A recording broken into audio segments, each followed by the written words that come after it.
प्रयागराज में लेटे हुए बड़े हनुमान जी की धार्मिक कथा। आइए जानते हैं आज की यह कहानी। इलाहाबाद में प्रयागराज क्षेत्र के संगम तट पर स्थित पुराण प्रसिद्ध लेटे हुए हनुमान जी के विषय में है। विविध जनश्रुतियों एवं कपोल कल्पित तथा मन गढ़ंत कथाओं के आधार पर कहानियां खड़ी होती रहती हैं। इनमें से कुछ तो सत्य होती हैं, किंतु कुछ का तो कोई आधार ही नहीं होता है। यही बात इलाहाबाद में प्रयागराज क्षेत्र के संगम तट पर स्थित पुराण प्रसिद्ध लेटे हुए हनुमान जी के विषय में है। यह मंदिर धरती का एकमात्र मंदिर है जिसका विवरण पुराणों में विशद रूप से प्राप्त होता है। यही एकमात्र ऐसा मंदिर है जहां हनुमान जी के लेटे हुए रूप का विवरण मिलता है। अब आजकल तो अनेक मंदिर बन गए हैं जहां हनुमान जी को लेटा हुआ दर्शाया गया है। संभवतः है महाराष्ट्र के औरंगाबाद के समीप महेशमल में बना लेटे हुए हनुमान जी का विशाल मंदिर भी इसी श्रेणी में आता है। अस्तु जो भी हो, पुराणों में एक ही लेटे हुए हनुमान जी के मंदिर का विवरण प्राप्त होता है और वह प्रयाग क्षेत्र के संगम तट पर स्थित इलाहाबाद के बड़े हनुमान जी का मंदिर ही है। जो प्रचलित कथा इस लेटे हुए हनुमान जी के मंदिर के विषय में प्राप्त होती है वह यह है कि एक बार एक व्यापारी हनुमान जी की भव्य मूर्ति लेकर जल मार्ग से चला आ रहा था। वह हनुमान जी का परम भक्त था। जब वह अपनी नाव लिए प्रयाग के समीप पहुंचा तो उसकी नाव धीरे धीरे भारी होने लगी तथा संगम के नजदीक पहुंचकर यमुना जी के जल में डूब गई। कालांतर में कुछ समय बाद जब यमुना जी के जल की धारा ने कुछ राह बदली तो वह मूर्ति दिखाई पड़ी। उस समय मुसलमान शासक अकबर का शासन चल रहा था।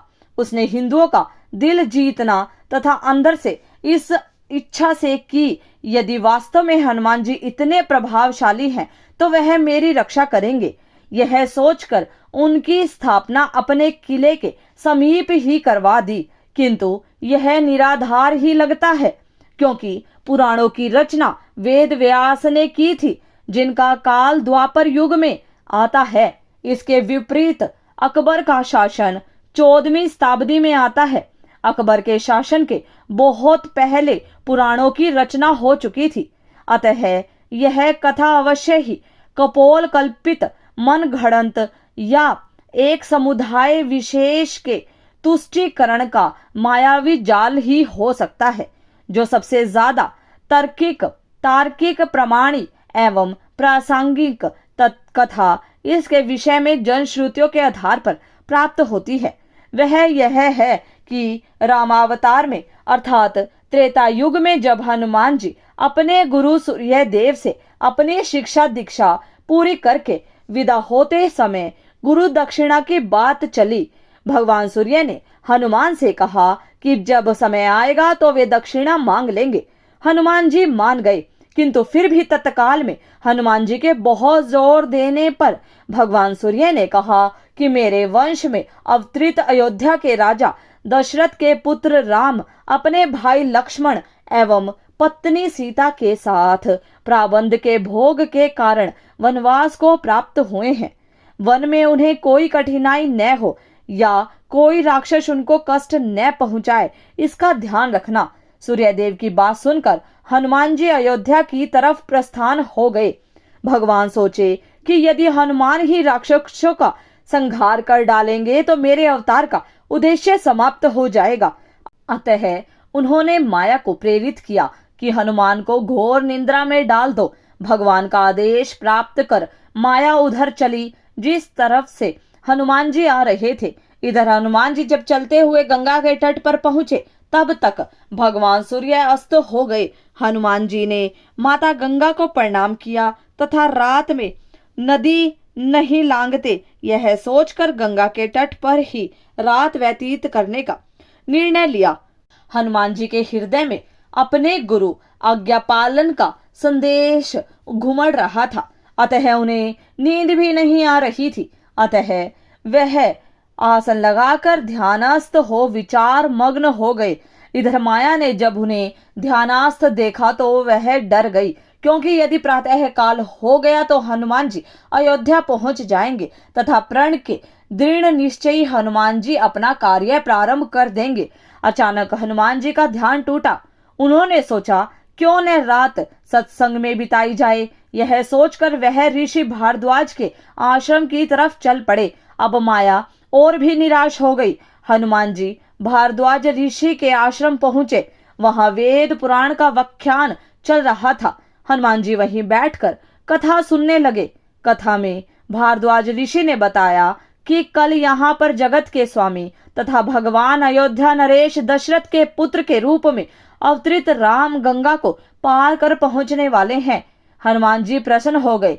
अभी उन्होंने गंगा पार कर अयोध्या जाने का विचार त्याग दिया तथा वहीं संगम के तट पर ही रहकर भगवान राम की प्रतीक्षा करने का निर्णय लिया। रात्रिकालीन आवश्यक कार्यों को पूरा कर हनुमान जी वहीं संगम के तट पर लेट गए और उन्हें नींद आ गई। इधर माया को अवसर मिला और उसने हनुमान जी को धर दबोचा। हनुमान जी घोर निद्रा में चले गए। इधर भगवान राम गंगा पार कर प्रयाग पहुंचे। उन्होंने हनुमान जी को सोते हुए देखा। उनको यह वरदान दिया कि सोए हुए हनुमान की मूर्ति के जो दर्शन करेगा उसे बिना किसी प्रयास के मेरी कृपा प्राप्त होगी। उस व्यक्ति को किसी तरह के भूत प्रेत या धोखा षड्यंत्र आदि का शिकार नहीं होना पड़ेगा। उसके सारे शत्रु स्वतः ही परास्त हो जाएंगे।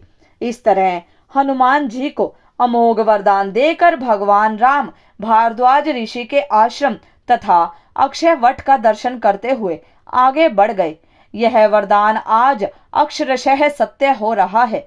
इस पुराण प्रसिद्ध सिद्ध हनुमान मंदिर का दर्शन निश्चित ही शमशद बाधा कष्ट अरिष्ट आदि को शांत करता है। इधर प्रातः काल जब गंगा देवी ने देखा कि एक प्राणी उनकी तरफ ही पांव फैलाकर सो रहा है तो उन्होंने अपने आप को अपमानित महसूस करते हुए हनुमान जी को डुबो दिया। सूर्यदेव ने जब प्रातः काल अपने शिष्य हनुमान जी की यह दशा देखी तो उन्होंने गंगा को शाप दिया कि तुम्हारा हृदय मैला है, जो ज्ञानवश तूने एक सीधे साधे प्राणी को दंड दिया। तेरा सम्मान करते हुए हनुमान ने रात में तुम्हारे ऊपर से होकर गुजरना अच्छा नहीं समझा और तुम दुर्बुद्धि उसे शाप दे बैठी। जा आज से तू प्राणियों के मरे शरीर एवं गंदगी ढोने वाली हो जाओ। गंगा नदी के दूषित होने से संसार के शमशद देव संबंधी एवं शुभ कार्य बाधित होने लगे। तब शमशद देवताओं ने मिलकर भगवान सूर्य देव की पूजा अर्चना की। तब भगवान सूर्य देव ने कहा कि जा गंगा, तेरे जल के ऊपर मेरी किरणों के पड़ते ही तुम्हारे जल की पवित्रता बढ़ जाएगी तथा तुम्हारे जल से मेरा किया गया सतवन पूजन कोटि गुना फल देने वाला होगा। भगवान सूर्य के कहने पर गंगा ने कहा कि हनुमान चतुर्मास व्यतीत होते ही पुनः भगवान राम की सेवा में उपस्थित हो जाएंगे। तब तक हनुमान जी किष्किंधा पर्वत पर सुग्रीव की सेना में लगे रहे। चतुर्मास बीतने पर भगवान राम सीता की खोज करते हुए किष्किंधा पर्वत पर पहुंचे। वहां पर उनकी मुलाकात भगवान राम से हुई। अस्तु कालांतर में जब मुगल शासन के दौरान अकबर के समय में जब बादशाह अकबर ने उस सिद्ध तपोभूमि को अपने किले के रूप में परिवर्तित करना प्रारंभ किया, तब उसके दीवा की ही सिद्ध में सोए हुए हनुमान का मंदिर पड़ गया। उसने तत्कालीन हिंदू धर्म गुरुओं एवं पंडितों को रुपए पैसे का लोभ देकर तथा डरा धमका कर उस सोए हनुमान जी के मंदिर को अन्यंत्र स्थापित करवाने के लिए राजी किया। हनुमान जी के मूर्ति की खुदाई होने लगी। सब समूची मूर्ति की खुदाई नीचे से कर ली गई। तब उसे उठाया जाने लगा। जब लगातार कोशिश के बावजूद भी मूर्ति नहीं उठी, तब उसे भारी सामान उठाने वाली मशीन से उठाने की कोशिश की जाने लगी। जो जो उस मूर्ति को उठाने की कोशिश की गई, वैसे वैसे मूर्ति और भी नीचे धंसती चली गई। अंत में डरकर अकबर ने उस मंदिर को हटवाने का काम बंद करा दिया तथा डर के मारे उसने हनुमान जी की बड़ी पूजा आराधना की। आज भी उसके उतने बड़े भव्य किले की दीवार हनुमान जी के मंदिर की तरफ टेढ़ी है। एक मान्यता और है इस मंदिर के बारे में। इस मान्यता के पीछे राम भक्त हनुमान के पुनर्जन्म की कथा जुड़ी हुई है। लंका विजय के बाद बजरंग बली जब अपार कष्ट से पीड़ित होकर मरणासन अवस्था में पहुंच गए थे, तो मां जानकी ने इसी जगह पर उन्हें अपना सिंदूर देकर नया जीवन और हमेशा आरोग्य व चिरायु रहने का आशीर्वाद देते हुए कहा कि जो भी इस त्रिवेणी तट पर संगम स्नान पर आएगा, उसको संगम स्नान का असली फल तभी मिलेगा जब वह हनुमान जी के दर्शन करेगा। यहाँ स्थापित हनुमान की अनूठी प्रतिमा को प्रयाग का कोतवाल होने का दर्जा भी हासिल है। आमतौर पर जहां दूसरे मंदिरों में प्रतिमाएं सीधी खड़ी होती है, वहीं इस मंदिर में लेटे हुए बजरंगबली की पूजा होती है। पौराणिक कथाओं के मुताबिक लंका विजय के बाद भगवान राम जब संगम स्थान पर भारद्वाज ऋषि से आशीर्वाद लेने प्रयाग आए, तो उनके सबसे प्रिय भक्त हनुमान इसी जगह पर शारीरिक कष्ट से पीड़ित होकर मूर्छित हो गए। पवन पुत्र को मरणासन देख मां ने उन्हें अपने सुहाग के प्रतीक सिंदूर से नई जिंदगी दी और हमेशा स्वस्थ एवं आरोग्य रहने का आशीर्वाद प्रदान किया। मां जानकी द्वारा सिंदूर से जीवन देने की वजह से ही बजरंग बली को सिंदूर चढ़ाए जाने की परंपरा है। संगम आने वाला हर एक श्रद्धालु सिंदूर चढ़ाने और हनुमान जी के दर्शन को जरूर पहुंचता है। बजरंग बली के लेटे हुए मंदिर में पूजा अर्चना के लिए यूं तो हर रोज ही देश के कोने कोने से हजारों भक्त आते हैं, लेकिन मंदिर के महंत आनंद गिरी महाराज के अनुसार राष्ट्रपिता महात्मा गांधी के साथ साथ पंडित नेहरू, इंदिरा गांधी, राजीव गांधी, सरदार वल्लभ भाई पटेल और चंद्रशेखर आजाद जैसे तमाम विभूतियों ने अपने सर को यहाँ झुकाया, पूजन किया और अपने लिए और अपने देश के लिए मनोकामना मांगी। यह कहा जाता है कि यहाँ मांगी गई मनोकामना अक्सर पूरी होती है। आरोग्य व अन्य कामनाओं के पूरा होने पर हर मंगलवार और शनिवार को यहाँ मन्नत पूरी होने का झंडा निशान चढ़ाने के लिए लोग जुलूस की शक्ल में गाजे बाजे के साथ आते हैं।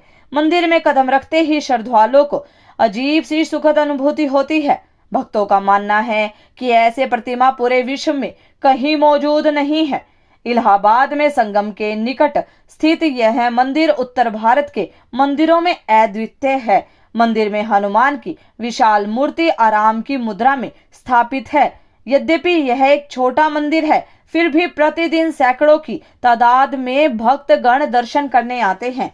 तो भक्तों, आपको हमारी ये कहानी कैसी लगी, कृपया कमेंट करके जरूर बताएं। वीडियो पसंद आई हो तो वीडियो को लाइक, शेयर, सब्सक्राइब करें। धन्यवाद।